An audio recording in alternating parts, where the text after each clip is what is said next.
My dear young leaders and parents,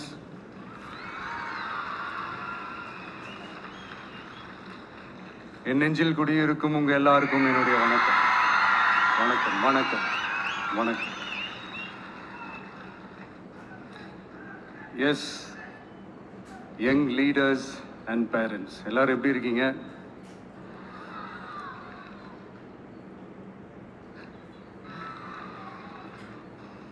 உங்க எல்லாரையும் சந்திச்சதுல மிக்க மிக்க மகிழ்ச்சி. Thank you thank you. Love you too. First of all, congratulations for your this beautiful achievements. படிப்புல சாதிக்கணும் தான், படிப்பும் சாதனை தான், அதான் மறுக்கல. பட் அதுக்காக பர்டிகுலராக ஒரே ஒரு படிப்பில் மட்டும் நம்ம அச்சீவ் பண்ணியே ஆகணும் அப்படின்னு நினைக்கிறது ஒன்றும் சாதனை கிடையாது. ஒரே விஷயத்தை பற்றி திரும்ப திரும்ப யோசித்து உங்கள் ஆங்ஸைட்டியை ஏற்றிக்காதீங்க. அவ்வளோ ஸ்ட்ரெஸ்ஃபுல் ஆக வேண்டிய அவசியம்லாம் ஒன்றுமே கிடையாது. இது நான் ஏன் சொல்கிறேன்னா, நீட்டு மட்டும் தான் உலகமா?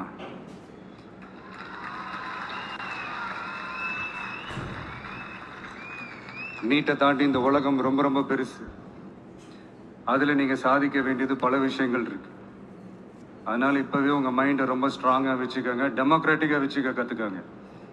ஏன்னா டெமோக்ரஸின்னு ஒன்று இருந்தால் தான் இந்த உலகமும் சரி, இந்த உலகத்தில் இருக்கிற எல்லா ஃபீல்டும் சரி, ஒரு ஃப்ரீடமாக இருக்க முடியும்.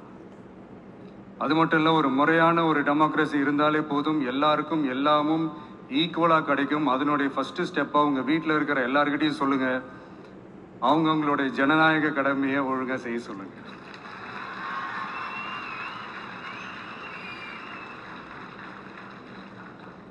ஜனநாயக கடமையை சரியாக செய்கிறதுனா அது ஒன்றும் பெரிய ஒரு விஷயம்லாம் கிடையாது, சாதாரணமான விஷயந்தான். நல்லவங்க, நம்பிக்கையானவங்க, இது வரைக்கும் ஊழலே செய்யாதவங்க யாருன்னு பார்த்து தேர்ந்தெடுக்க சொல்லுங்க. அவ்வளோதான், as simple as that. அதுதான் அந்த கடமை.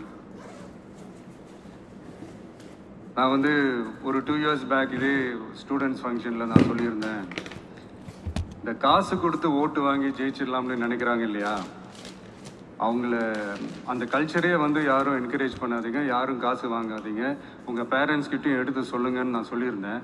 அதை அப்படியே ஃபாலோ பண்ணுங்க. ஆனால் நீங்கள் வேணால் பாருங்கள், அடுத்த வருஷம் என்ன நடக்க போகுதுன்னு. வண்டி வண்டியாக கொண்டாந்து கொட்ட போகிறாங்க. அது அத்தனையும் உங்ககிட்ட இருந்து கொள்ளையடிச்ச பணம் தான். என்ன பண்ண போறீங்க? என்ன பண்ணணும்னு உங்களுக்கு கரெக்டா தெரியும். அது நான் சொல்லிதான் புரிய வைக்கணும்னு ஒன்றும் அவசியம் இல்லை. அண்ட் மை டியர் பேரண்ட்ஸ், உங்ககிட்ட ஒரு சின்ன ரிக்வெஸ்ட். உங்கள் குழந்தைங்களோட விஷயத்தில் எதுவும் ஃபோர்ஸ் பண்ணாதீங்க, ப்ரெஷர் போடாதீங்க, எதுவும் இம்போஸ் பண்ணாதீங்க. ஃபர்ஸ்ட் ஆஃப் ஆல் அவங்களுக்கு என்ன பிடிச்சிருக்குன்றதை தெரிஞ்சுக்கிட்டு அதுக்கு ஏற்ற மாதிரி வழி நடத்துங்க. நான் டெஃபினட்டாக சொல்கிறேன், எத்தனை தடைகள் வந்தாலும் அவங்கவுங்களுக்கு பிடிச்ச விஷயத்தில், அவங்கவுங்களுக்கு பிடிச்ச துறையில் அவங்க கண்டிப்பாக சாதிச்சு காட்டுவாங்க.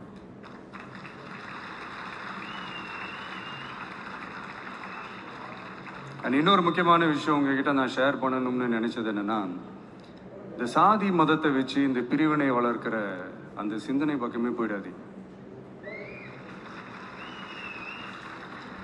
அந்த சிந்தனை உங்களையோ இல்லை உங்கள் மைண்டையோ டிஸ்டர்ப் பண்ணுற அளவுக்கு அதை அலோவ் பண்ணவே பண்ணாதீங்க. விவசாயிகள் என்ன சாதி மதம் பார்த்தா பொருளை விளைய வைக்கிறாங்க? தொழிலாளர்கள் என்ன சாதி மதம் பார்த்தா பொருளை உற்பத்தியில் ஈடுபடுறாங்க? இவ்வளையே இயற்கை அம்சங்களான வெயில் மழையில் சாதி இருக்கா, மதம் இருக்கா?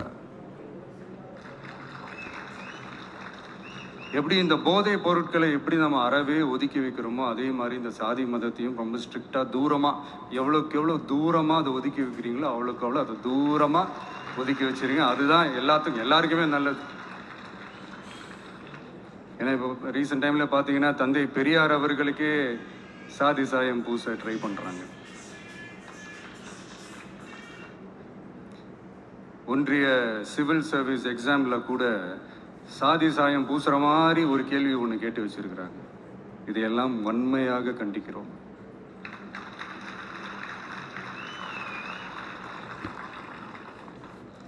இந்த உலகத்தில் எது சரி எது தவறு அப்படின்றத அனலைஸ் பண்ணி பார்த்தாலே போதும். ஒரு குழப்பம் இல்லாத ஒரு தெளிவான ஒரு வாழ்க்கையை ஒன்று வாழலாம். எதுக்கும் ரொம்ப எமோஷ்னலாக ஆகாதீங்க, அவ்வளோ வருத்தலாம் இல்லை.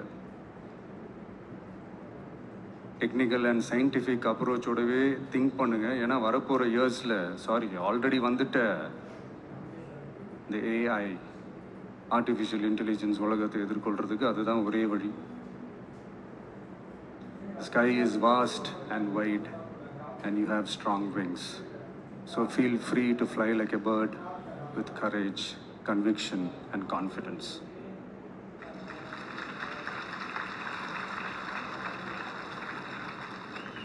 எவ்வளவோ பண்ணிட்டோம், இதை பண்ண மாட்டோமா? எவ்வளவோ பார்த்துட்டோம், இதை பார்க்க மாட்டோமா அப்படின்ற அந்த பாசிட்டிவ் நோட்டோடவே ட்ராவல் பண்ணுங்க. கான்ஃபிடென்ட்டாக இருங்க, நல்லதே நடக்கும், வெற்றி நிச்சயம். மீண்டும் சந்திக்கும் வரை நன்றி, வணக்கம். நான் அடுத்த செட் ஆஃப் ஸ்டூடெண்ட்ஸ் கூட நான் நெக்ஸ்ட் வீக் போல் நான் மீட் பண்ணுறேன். ஸோ அவங்களுக்கும் சேர்த்து இன்றைக்கி நான் பேசினதாகவே இருக்கட்டும். ஏன்னா ஒவ்வொரு வாட்டி இந்த மாதிரி நான் அட்வைஸ் பண்ணிகிட்டு இருந்தேன்னா நல்லா இருக்காது, உங்களுக்கும் போர் அடிச்சிடும். So thank you. எல்லோரும் வாங்க, மீட் பண்ணுவோம்.